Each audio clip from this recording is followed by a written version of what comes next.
Kanye lost a lot of money with Adidas, with the whole Yeezy deal after his comments. But when I spoke to him, it was clear that he had already wanted to get out of the deal, out of the deal with Gap and out of the deal with Adidas.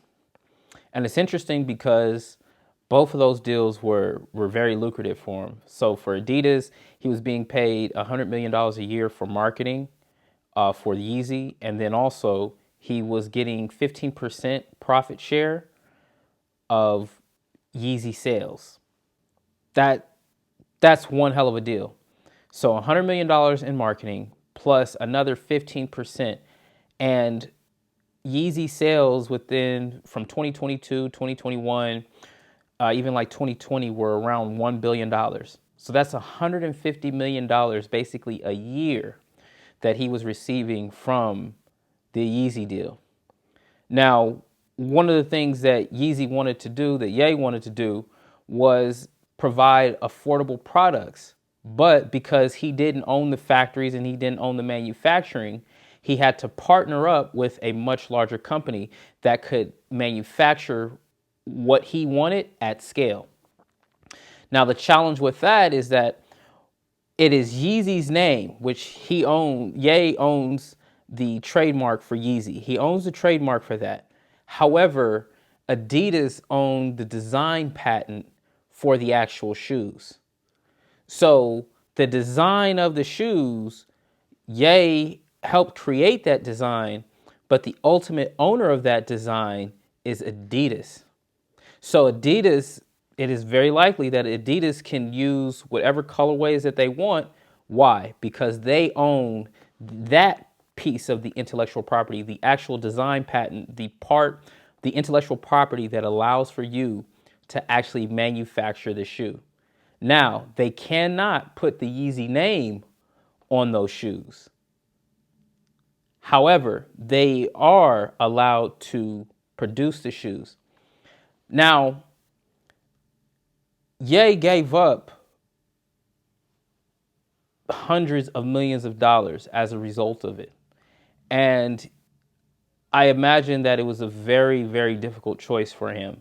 He really didn't talk too much about the money part, about the deal per se, but more so about how all of the cancellation and all of that was affecting him in terms of not being able to open up a bank account, not being able to have access to his money, the freezes that were being held on his accounts and things like that, which is a whole separate issue. But if it's anybody that was standing on business in terms of, hey, I don't like the way that I'm being treated, I think this is unfair, and I would much rather be economically dead, financially dead, than $100 million slave. So, $400 million, and it's all of Adidas against him, and he could say, F Adidas. This sounds like a choice. He made a very, very, very difficult choice, and many of us probably wouldn't have made that same choice. What was more important to him was having ownership and control. But unfortunately, what often happens is that large companies, large organizations will take advantage of people like Kanye. What do I mean, people like Kanye? People that are ambitious, people that are visionaries, people that have great ideas and can see them through, but don't necessarily have the means to make it happen on the scale in which they believe it should be done. So, Adidas maintained ownership of the actual shoe and the designs, whereas Ye was just there for marketing and profit share. What that tells you is that, yes, he had influence on the design, but he did not own it. And Adidas only saw him as a face, not as a real partner, not as someone who they saw as an equal. They saw him as $100 million slave. Hey, go do this. Go do that. Don't ruffle too many feathers. Please don't.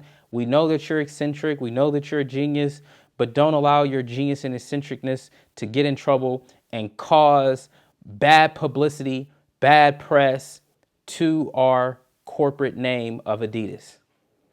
And that's exactly what he did. But instead of him breaching a contract, it made more sense for him to go absolutely nuclear so that he could be able to cut ties without him being the one that cut ties. So if it's anyone that would be considered in breach of contract, it would be Adidas, not Kanye. And that is a very, very, very difficult choice to make. And we talk about choices. There are plenty of other people who have marketing deals. There's people who have profit sharing deals, but who is willing to give all that up and start over for something that they control fully and own fully? $400 million and it's all of them against him and he decides to give them the middle finger? That sounds like a choice to me. How many of us are looking at decisions and looking at choices that feel like it's death or slavery? We are enslaved to old political ideologies and ideas. We are enslaved to mindsets and limiting beliefs that prevent us from exercising our greatness. I just want us to exercise our greatness. But you're often going to have to pay a very heavy price for your greatness to manifest. And that's a choice: to go through the pain or let your greatness pass you by.